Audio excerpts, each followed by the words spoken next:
Ya estamos aquí con Luis Seco. Luis, gracias por acompañarnos como todos los jueves. Un placer. ¿Todo bien? Muy bien. Bueno, muchas novedades en estas horas. Salió el acuerdo con el Club de París. Hubo una reacción favorable de los mercados. Recién hablábamos fuera del micrófono, fuera del aire. Subas de hasta 6% en acciones bancarias, 2,5% YPF. Los bonos también están subiendo entre 2 y 3%. O sea, bien. Creo que no es tampoco una gran euforia, ¿no? Están recuperando un poco los activos, lo que habían perdido en los últimos días, básicamente. Yo creo que, digamos, primero ante todo hay que decir que es beneficioso y positivo que el gobierno busque recuperar o mejorar el estatus crediticio de la Argentina, ¿no? Que es un tema central para este gobierno, para la reputación de cualquier país, ¿no? Entonces, primer tema positivo. Segundo, es que claro que está en el medio de una serie de cuestiones que todavía resta por ver. Te escuché, hablamos más de una vez de la cuestión de los holdouts. Ese es un tema pendiente que hay que ver cómo se resuelve en los tribunales de New York. Justo, fíjate que eran días que arreciaban las preguntas y los escritos de bancos de inversión y de analistas del mercado diciendo, bueno, ¿qué puede pasar ahora entre el 12 y el 16 de junio con la Corte Suprema de Estados Unidos? Por lo tanto, el mercado mira aspectos positivos, pero mira también la película, ¿no? La Argentina como un todo en términos de capacidad de repago de su deuda y de estatus de crédito en cuanto a voluntad de pago de su deuda. Esto es muy positivo desde el punto de vista de la voluntad de pago. Sigue generando alguna duda sobre la capacidad de pago, porque vos, por ejemplo, yo digo, siempre que explico la política económica, digo, es como en cualquier otra cosa, en cualquier otro aspecto de nuestra vida, fijar prioridades, ¿no? Entonces voy a decir, bueno, es más prioritario cerrar el acuerdo con el Club de París que, por ejemplo, entregarle los dólares al sector privado que no puede pagar sus importaciones. Bueno, probablemente el gobierno dice, bueno, sigo pisando el pago de importaciones durante un tiempo porque después, como arreglo con el Club de París, me van a entrar los dólares que me van a permitir hacer todo, digamos, ¿no? ¿Y va a pasar eso? Y bueno, hay cosas que son ciertas y otras cosas que son expectativas o promesas. Lo cierto ahora es que el Banco Central va a tener que girar divisas para pagarle al Club de París en julio. Sí, ahí puede ser que no salga de las reservas, puede salga de algún financiamiento, pero claro, ese financiamiento hubiera sido para engrosar la reserva, es lo mismo al final. No, y pudiera haber sido utilizado por ahí para otra cosa. Claro. Entonces, yo digo, es lógico fijarse prioridades, está muy bien que se mejore el estatus crediticio de la Argentina. La pregunta es si no hubiera habido algún mecanismo anterior, digamos, si se hubiera hecho el esfuerzo antes, o incluso ahora, por ejemplo. Se dice mucho de lo importante que fue para la Argentina que no se metiera el Fondo Monetario en la negociación. Y la verdad, obviamente que esto es contrafáctico. No sabemos qué hubiera pasado si el Fondo Monetario se hubiera metido en la negociación.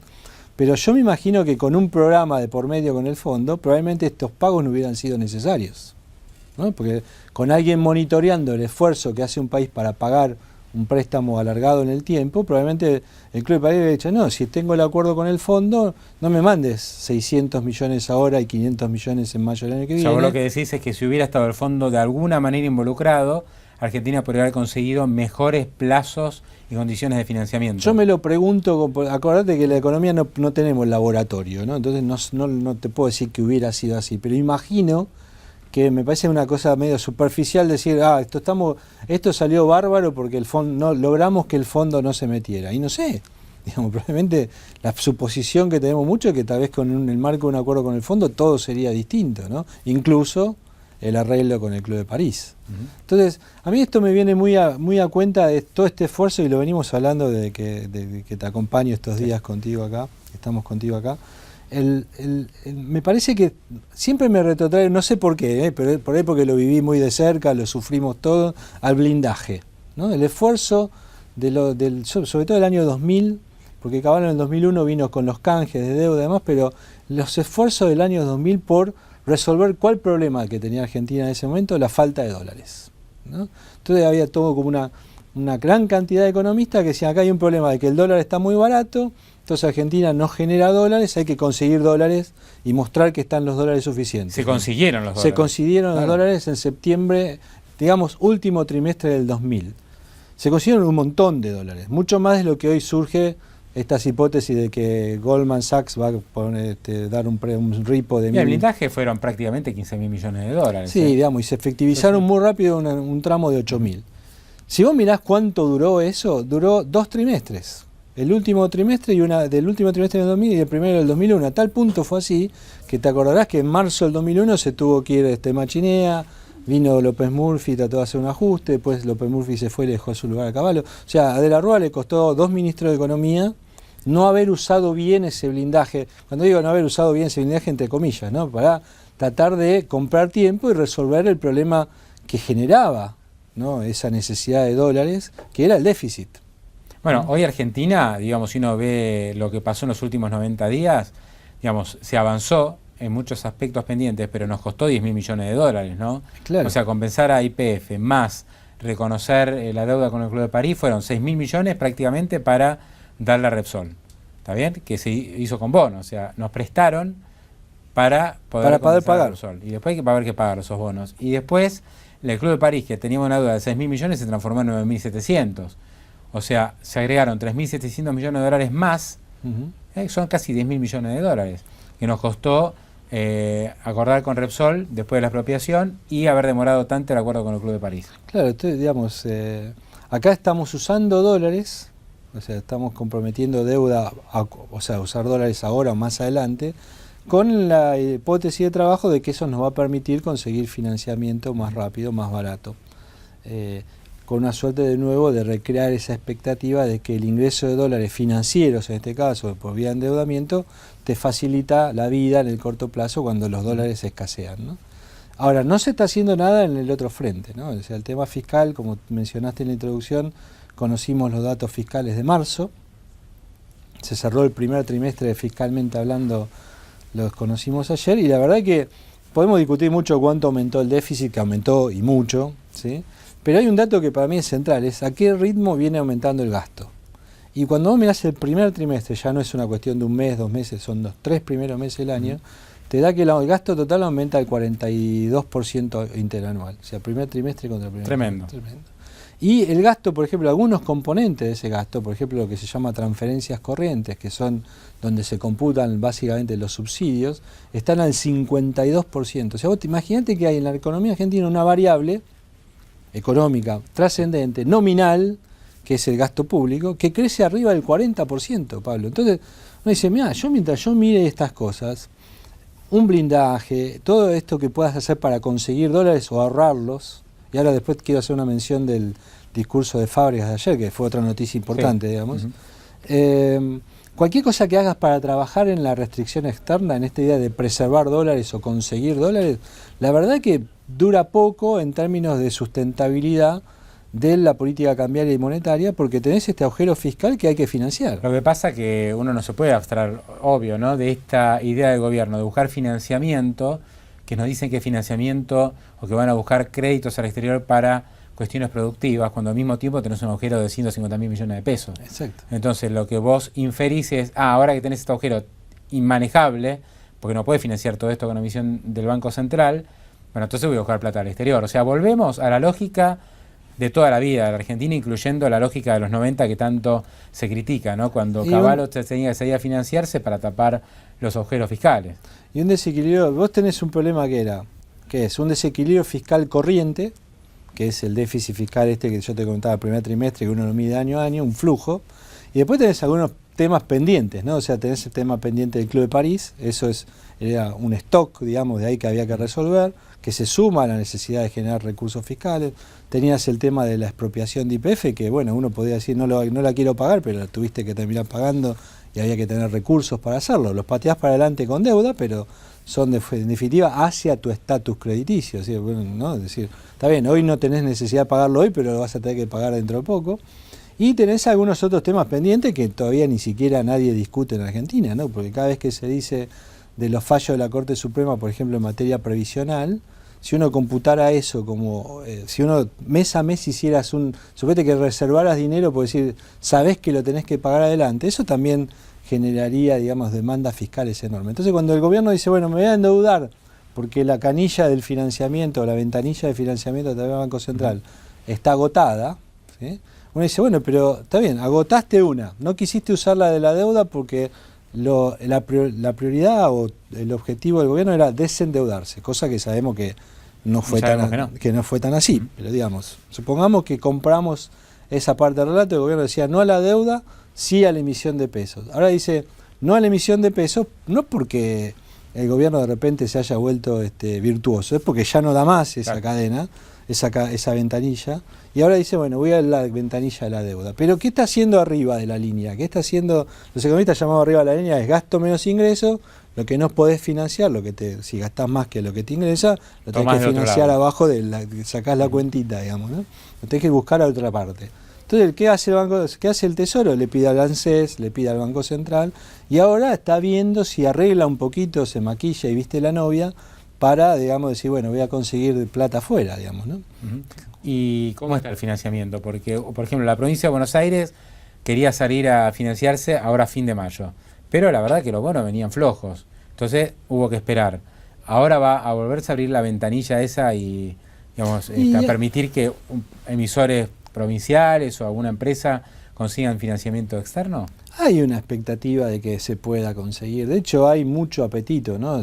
Quedó demostrado con los bonos que se emitieron para pagar la Repsol, que hay apetito por riesgo argentino. Falta producto, digamos, en el mercado emergente. Hay mucho, lo hablábamos la vez pasada, hay muchísima liquidez en el mundo que busca rendimientos atractivos. Argentina ofrece rendimientos atractivos, pero es muy riesgosa. Entonces, son más que atractivos los rendimientos que tenés que ofrecer para compensar ese riesgo.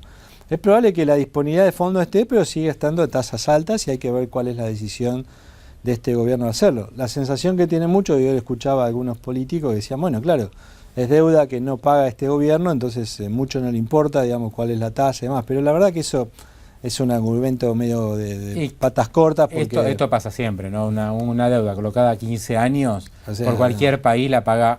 No el gobierno que la coloca, sino... A mí me encantaría que Argentina pudiera colocar deuda a 100 años, como hacen otros países, digamos, ¿no? A tasas razonables, porque te da holgura, permite financiar un montón de gastos que aparte este gobierno no hace, porque eso es otra cosa que decir. Cada vez que vos mirás la infraestructura básica, no solo la social, la básica de la Argentina, necesita años y años de recuperación de inversiones que no se hicieron.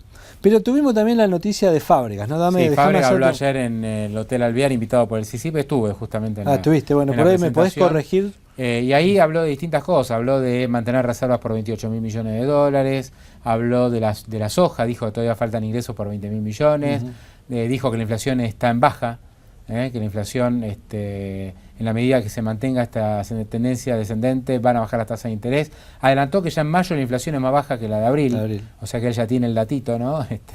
De que la inflación de mayo está cerrando a menos niveles. Bueno, se comentaron algunas cuantas cosas. ¿Vos cómo lo lees? Claro, yo de la lectura que yo hago hay 2 o 3 lecturas, digamos, a mí me parece implícitas. Una que tiene que ver con todo lo que estuvimos hablando antes, que para mí es muy importante, es que quedó muy claro que para este Banco Central el objetivo primordial es preservar las reservas, lo que estábamos hablando antes, ¿no? Aliviar la cuestión de lo que podemos llamar restricciones externas, o sea, tratar de que dar señales concretas de que los dólares alcanzan, ¿sí? Que no vamos a tener necesidad de salir corriendo a comprarlos porque hay. Me parece que eso dejó implícitamente de la búsqueda de otro objetivo que puede tener la política monetaria y cambiaria, que es la que maneja Fábregas, que es la cuestión antiinflacionaria, ¿no? Porque vos fíjate que él en un momento dice, seguimos monitoreando la inflación, dijo el presidente del Banco Central, ¿no? Dijo, como diciendo, mirá, yo voy a bajar la tasa de interés en la medida que baje la inflación. Sí. Y uno dice, bueno, pero digamos, se supone que un presidente de un Banco Central tiene alguna... Yo te diría la última palabra, en cualquier país del mundo tiene la última palabra, pero por ahí acá dice, tiene alguna influencia, decir, bueno, en realidad vamos a seguir con tal o cual política para que la tasa de inflación baje. ¿A vos te pareció que es más un espectador que a mí me dejó pasmado? El hacedor, ¿no? A mí me dejó muy preocupado eso, porque me dio la sensación de decir, bueno, realmente es como la estábamos viendo, el presidente del Banco Central de Argentina no tiene nada que hacer o que decir.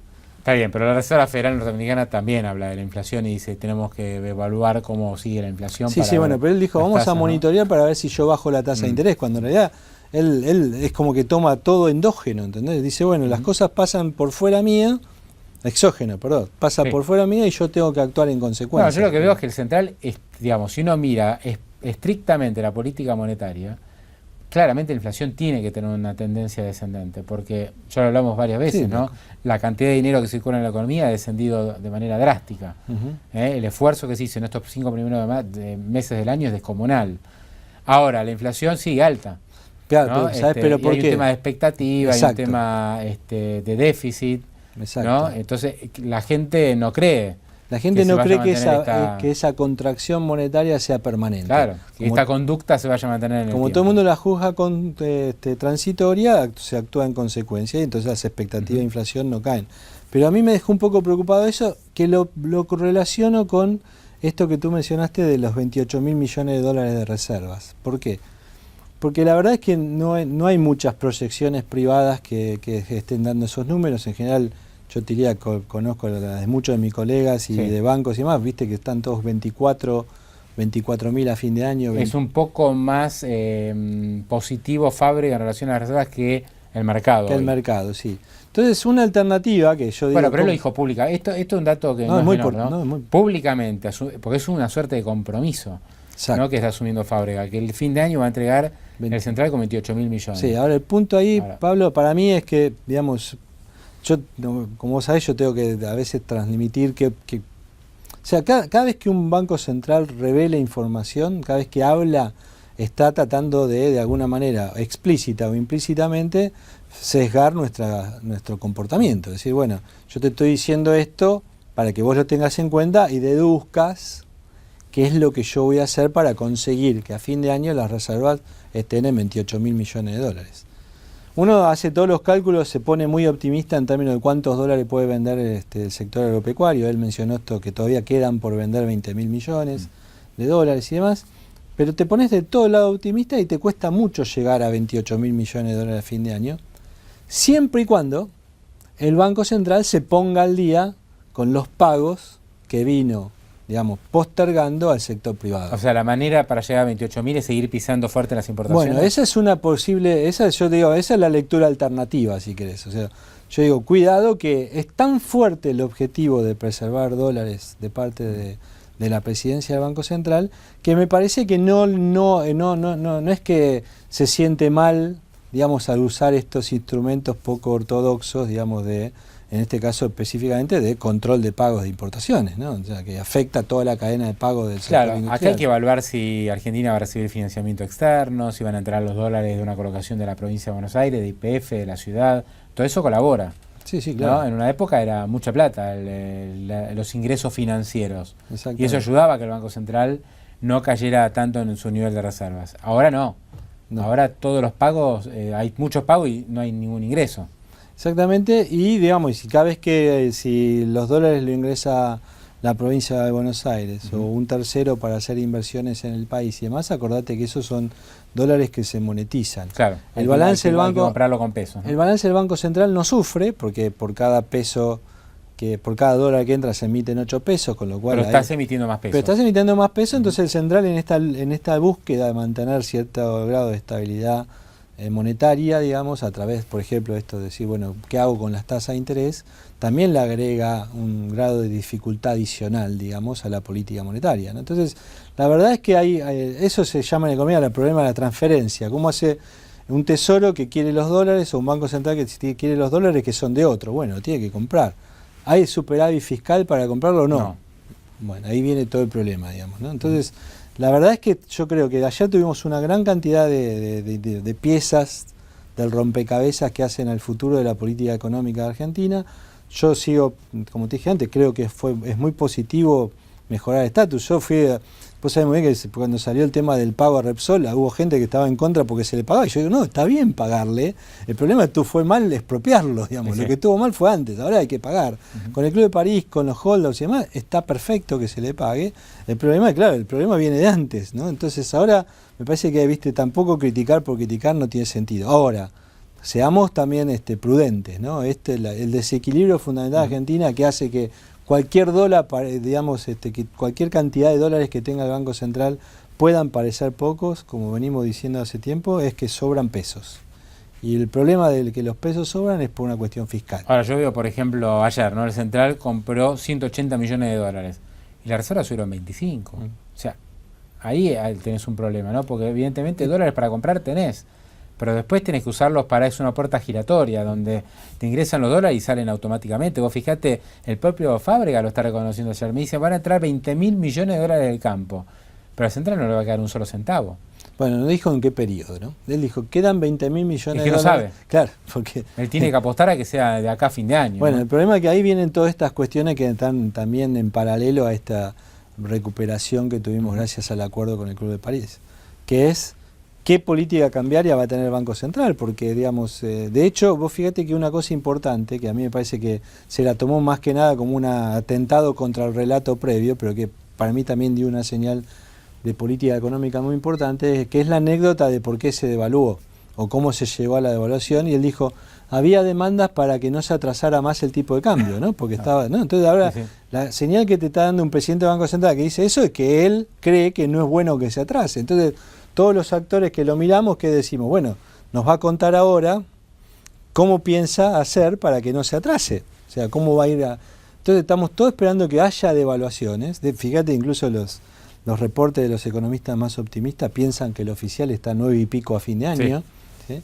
O sea, 15-20% arriba de los valores actuales. Entonces uno dice, bueno, ¿cómo vas a llegar a eso? Porque si uno tiene los dólares, porque es exportador y tiene los dólares, los granos guardados, productor agropecuario, tiene los dólares guardados, los granos guardados, va a decidir venderlos siempre y cuando crea a este precio, siempre y cuando crea que este precio se va a mantener durante mucho tiempo. Pues decir que con la expectativa de evaluación que hay por delante, vamos a volver a lo del 2013. Claro, y si vos mejor me lo guardo porque hay presiones ya para devaluar más rápido. Claro, y si vos haces una lectura cuidadosa, no quedarte en esta cuestión de trinchera, digamos, de chicana política, ahora el presidente del Banco Central desdice al gobierno que había dicho que habían devaluado porque...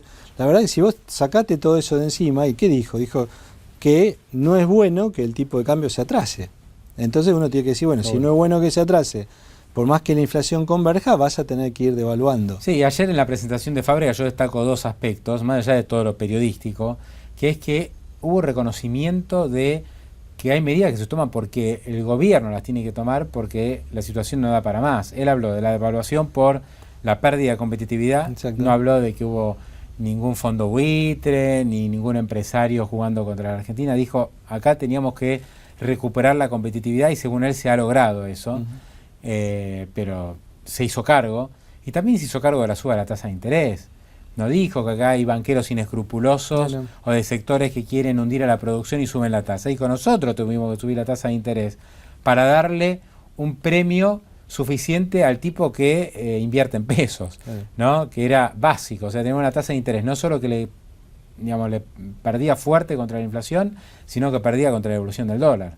Había que subir la tasa. Sí, yo Fábrega es una decisión nuestra, no del mercado o de un banquero que quiere ganar más plata. Yo rescato mucho ese punto, ¿no? Porque a mí me parece que nos dijo claramente que él tiene ciertos objetivos de política económica y que va a tratar de que eso se deducimos, ¿no? Que si los hace públicos es que va a tratar de que esos objetivos se mantengan en el tiempo. Eso para mí significa un Banco Central que va a seguir trabajando para preservar los dólares o ahorrarlos, por decir de alguna manera, que va a seguir trabajando para absorber pesos todo lo que pueda, pero que me parece que tiene esta actitud un poco, a mi juicio, por ahí estoy exagerando lo que alguno podría llamar mi ortodoxia monetaria, como que tiene una actitud contemplativa, ¿no? Frente al tema inflacionario, como que viene dado ahí por alguna caja negra que le escapa un poco de su control, ¿no? Luis, como siempre un gusto haberte tenido aquí. Un placer.